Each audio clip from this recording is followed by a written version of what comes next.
నమస్తే అండి అందరికీ. Welcome to Manyashri kitchen. ఈరోజు మన వీడియోలో అండా బుజ్జి తయారు చేయడం చూపించబోతున్నాను. ఇది చాలా ఈజీగా ఉంటుంది, చాలా టేస్టీగా ఉంటుంది. బ్యాచిలర్స్ కూడా చాలా ఈజీగా తయారు చేసుకోవచ్చు. రోటీస్లోకి, రైస్లోకి కూడా చాలా టేస్ట్గా ఉంటుందండి. మరి ఇది ఎలా తయారు చేయాలో వీడియోలోకి వెళ్ళి చూసేద్దాం. అండా బుజ్జి తయారీ కోసం పెద్ద టమాటా ఒకటి కట్ చేసి పెట్టుకోవాలి. అలాగే 3 మీడియం సైజు ఆనియన్స్ కూడా కట్ చేసి పెట్టుకోవాలి. 3 పచ్చిమిరపకాయలు, ఒక గుప్పుడు కొత్తిమీర, 3 ఎగ్స్ తీసుకున్నాను. ఇప్పుడు ఎలా తయారు చేయాలో చూద్దాం. ఇప్పుడు స్టవ్ వెలిగించుకొని స్టవ్ పైన పాన్ పెట్టుకోవాలి. దీంట్లో కర్రీకి కావాల్సినంత ఆయిల్ వేసుకోవాలి.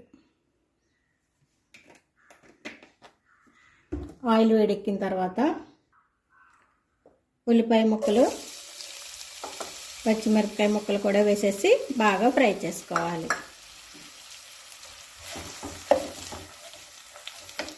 ఇప్పుడే కొంచెం సాల్ట్ కూడా వేసేసుకోవాలి.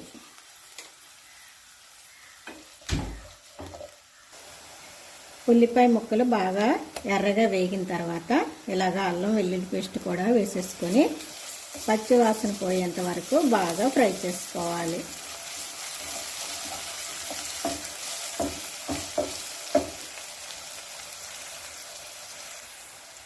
అల్లం వెల్లుల్లి పేస్ట్ ఫ్రై అయిన తర్వాత టమాటా ముక్కలు కూడా వేసేసుకొని బాగా కలిపేసుకొని మూత పెట్టుకొని 1 నిమిషం పాటు మీడియం ఫ్లేమ్లోనే మగ్గించుకోవాలి.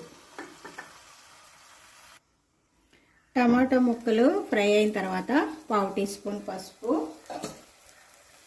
1 టీ స్పూను ధనియాల పొడి, 1/2 టీ స్పూన్ జీలకర్ర పొడి,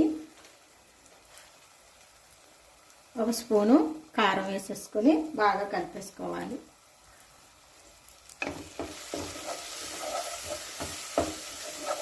ఇలా కలిపేసుకున్న తర్వాత మనం తీసుకున్న ఎగ్స్ని బ్రేక్ చేసుకొని ఇందులో వేసేసుకోవాలి.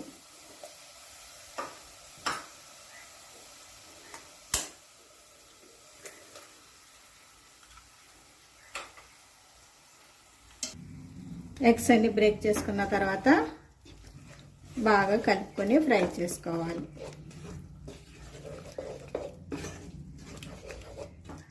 ఇలా కలిపేసుకొని 1 నిమిషం పాటు మూత పెట్టేసి అలా వదిలేయాలి.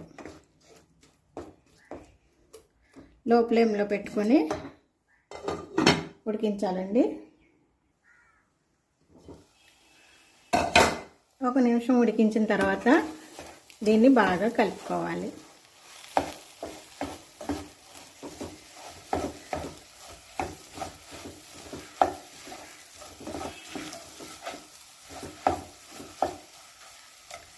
దీంట్లోనే ఇప్పుడు కొత్తిమీర కూడా వేసుకోవాలి.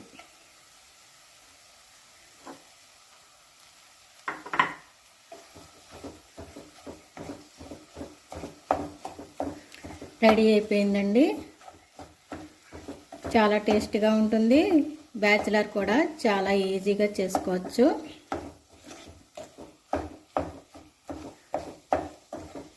దీంట్లో ఇప్పుడు ఒక 2 స్పూన్లు వాటర్ వేసుకుందాం.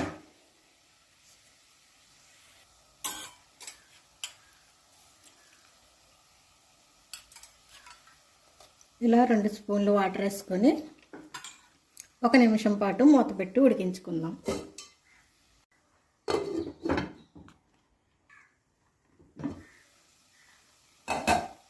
అంతేనండి, రెడీ అయిపోయింది.